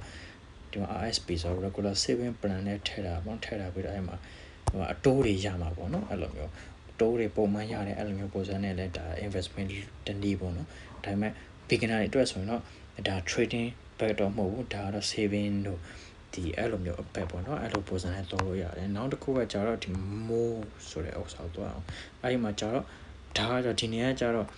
ဒီဒါကိုအကောင့်ရဲ့ချက်လက်ပေါ့နော်ဒီနေရာမှာတော့ကိုအကောင့်ရဲ့ချက်လက်တွေရှိမယ်ဒီ insight မှာကျတော့ဒီနာမည်ကြီးပုဂ္ဂိုလ်တွေရဲ့သူတို့ကဘယ်လိုမျိုးဘယ်လို company မှာ investment လုပ်ထားလဲဆိုတဲ့ဥစ္စာကိုဒီထိတ်တန့်ပုဂ္ဂိုလ်ရဲ့အကြောင်းတွေကိုသူတို့ရဲ့ portfolio တွေကိုဒီမှာပြထားပေးတာပေါ့နော် Warren Buffett ပေါ့ဒါ Buffett Holdings ဆို Warren Buffett ကသူ့ရဲ့ပတ်စံတွေဘယ် company မှာရင်းနှီးမြှုပ်နှံထားလဲဆိုတဲ့ဥစ္စာကိုပြောပြပေးရတာတော့ Warren Buffett ဆိုဒီမှာဒီ Apple တို့ American Express တို့ Coca-Cola တို့ Chevron တို့ Bank of America တို့အဲ့လိုမျိုးဥစ္စာတွေမှာသူကရင်းနှီးမြှုပ်နှံထားတယ်ပေါ့နော်ဒါလည်းဒါတွေကြည့်ပြီးတော့ဒါပညာရှင်တွေကအဲ့လိုမျိုးဒါအခြေတိကျဒါ stock share လုပ်ငန်း investor အကြီးတွေကနေပြီးတော့သူတို့ကဒီလိုမျိုးရင်းနှီးမြှုပ်နှံထားတယ်ဆိုရင်ကိုလည်းအဲ့လိုပေါ့နော်သူတို့ copy မကူပေမဲ့သူတို့ကဒီလိုလုပ်ရင်ကိုလည်းဘယ်လိုလုပ်မလဲဆိုတော့အတွေးစာလေးတွေချတာပေါ့နော်အဲ့လိုပုံစံနဲ့အဲ့လိုပဲတချို့တစ်ခါကျရင် Donald Trump ပေါ့နော် Donald Trump portfolio ဆိုတော့ Trump ကသူ့ရဲ့ပတ်စံတွေဘယ်နေရာမှာရင်းနှီးမြှုပ်နှံထားလဲဆိုတာအမှကြည့်လို့ရတယ် Amazon တို့ Nvidia တို့ Google Apple တို့အဲ့မှာသူတို့အရင်နှိမ့်မြှုပ်နှံထားတာအဲ့လိုမျိုးတွေတွေ့ရတယ်အဲ့လိုမျိုးရှိတယ်နောက်တစ်ခုကကြတော့ဒါကတော့ဒါတစ်ခုကနောက်တစ်ခုကကြတော့ဒီမှာ community နဲ့ဒီ community ကကြတော့ကိုယ်မဒီက user တွေပေါ့နော်တယောက်နဲ့တယောက်တယောက်နဲ့တယောက်ကို team chat တွေဒီမှာတော့ post တွေတင်တော့ပြောလို့ရတယ်မိခွန်းတွေမေးလို့ရတယ်တယောက်နဲ့တယောက်ချစ်ဆက်လို့ရတယ်ဒါမှမဟုတ် user တွေဒီဒီမှာစုပြီးတော့ရှိတယ်ပေါ့နော်နောက်တစ်ခုကကြတော့ဒါ check ဆိုတော့ကြတော့ဒီ user ချက်ချင်းကိုပဲတယောက်နဲ့တယောက်ချစ်ဆက်ပြီးတော့စကားပြောလို့ရတယ်ဆွေးနွေးလို့ရတယ်နောက်တစ်ခုကဒီမှာ land ဆိုတာကြတော့ဒီ market နဲ့ပတ်သက်ပြီးတော့အမှဒီမှာသင်ယူစရာတွေလေ့လာစရာတွေကိုဒီကနေပြီးတော့သင်ခန်းစာတွေကိုလည်းကိုယ့်ဘာသာလေ့လာသင်ယူလို့ရတယ်ဒါကကိုလုံးက self study လုပ်ရမှာပေါ့နော်အဲ့လိုမျိုးပုံစံနဲ့လုပ်ရမယ်နောက်တစ်ခုကကြတော့news ကကြတော့ဘယ်လိုဘာတွေပေါ့နော်ဘာလက်ရှိ hot news ပေါ့ဒီနေ့ကဘယ်တဲ့ကဘယ်လိုဖြစ်သွားလဲ Wall Street ကဘယ်လိုကြီးညာလိုက်လဲ Nvidia ကဘယ်လိုမျိုး announcement တွေလုပ်တယ်ဒီတော့annual report ကဘယ်လိုမျိုးထွက်လာလဲဆိုတော့အဲ့လိုမျိုးဥစ္စာတွေ news တွေသတင်းတွေပေါ့နော်ဒါတွေလည်းအဲ့ဒီမှာကြည့်လို့ရတယ်နောက်တစ်ခုကကြတော့ဒါ paper trade ဆိုတာကြတော့ I think ဒီမှာဘာမှမ trade ဖို့တဲ့လူတယောက်ကပတ်စံထည့်ပြီးတော့ချက်ချင်း trade လို့ရှိရင် risk များတယ် social မှာ solo ဒီ paper trade ဆိုတာတော့ရှင်းပြရရင်တော့ငွေအစစ်မဟုတ်ဘူးငွေအတုတွေနဲ့ပေါ့ဒီမှာဒီ paper trade တွေဝင်လို့ရှိရင်ဒီမှာ US market မှာဒီမှာအတုတွေနဲ့ပတ်စံဒါပတ်စံ US ဒေါ်လာဒီမှာထောင်ကနေသိန်းကနေတွေရှာသိန်းကနေတော့ရှိအဲ့ဒါတွေရဲ့သားဒီဒါအငွေအတုတွေအဲ့ပတ်စံတွေနဲ့ကိုက investment တွေလုပ်လို့ရတယ်ဒါ paper trading လုပ်တယ်လို့ခေါ်တယ်ပေါ့နော်ဒါတော့ကျွန်တော် lot sand လုပ်ထားတဲ့ဒါ paper trade တွေပေါ့နော် Nvidia တို့ Tesla တို့အဲ့လိုမျိုးနဲ့ paper trade ပြီးတော့လုပ်ရတယ်လုပ်လို့ရှိရင်ဒါကိုယ့်အတွေ့အကြုံလို့ရလာမယ်တကယ်ဟို experience တွေချလာမယ်အဲ့ဒီအနေမှာတစ်စစ်ကိုယ့်ရဲ့ခုနကလိုပတ်စံထည့်ပြီးတော့ပတ်စံအစင်းနဲ့ကိုပတ်စံနဲ့ကို investment လုပ်တာတွေ trading လုပ်တာတွေထီကိုဆက်သွားလို့ရရင်အဲ့ဒါတခုပေါ့နော်နောက်တစ်ခါကျတော့ဒါ more ဒါ paper trade ဒီဘေးကကျတော့ကိုနောက်ဆုတ်ဖွင့်ခဲ့တဲ့ဟိုကဒီနေရာကျကိုနောက်ဆုတ်ဖွင့်ခဲ့တဲ့ window တခုလာပေါ်နေပါနောက်ဆုတ်ဖွင့်ခဲ့တဲ့ဒီ tab ကဒီနေရာမှာလာပေါ်နေတာအဲ့ဒါပါပဲ အဲ့ဒါတခုနောက်တစ်ခုကကျတော့တခါ announcement တွေကြာလို့ရှင်ဒီအပေါ်ကစာအိတ်ရှိတယ်အဲ့ဒီကနေပဲ announcement တွေဘာလုပ်တယ်ညာလုပ်တယ်ဆိုပြီးတော့ကိုလုပ်တဲ့ကိုရဲ့ function တွေကိုဒီမှာလာပေါ်တယ်ဒီတို့တဲ့ announcement တွေ order တင်လို့ရှင်လည်း order ကိုဘယ်လိုချင်းနေရှိလဲဆိုတာတွေလာပေါ်တယ်နောက်တစ်ခုကကျတော့နောက်ဆုံးတစ်ခုကကျတော့ AI ပေါ့နော်ဒါကောင်းဆိုပဲလက်ရှိနောက်မှ update လုပ်ထားတယ်ပေါ့ဒီ Momo စင်ကာပူကနေတော့ဘာလဲဆိုတော့ဒါ AI ဒီ AI ကကျတော့ Momo AI ကနေပဲသူ့ကိုကြိုက်တဲ့မိကွန်းတွေမေးလို့ရတယ်ထို့တဲ့ဖြင့်ဒီတော့နော်ဒီ company ရဲ့ automatic ဆို is oracle bullish or bearish today ပေါ့နော်ဒီနေ့မှာတက်မလားကျမလားဘယ်လိုဖြစ်မလဲပါညာဆိုပြီးတော့သူတို့ AI ရဲ့အကြံပြုချက်တွေမေးလို့ရတယ်ဒါကတော့အတွေးခေါ်တွေရတာပေါ့နော်အဲ့လိုပေါ်စံနေတယ်ဒါဆက်သွားလို့ရတယ်နောက်တစ်ခုကကျတော့တကယ်လို့ကိုကဒီမှာ order တွေတင်တယ် trade တယ်အဲ့လိုတွေလုပ်ပြီးတဲ့ခြေကြလို့ရှိရင်ပြဿနာတစ်စုံတရာရှိလို့ရှိရင်လေ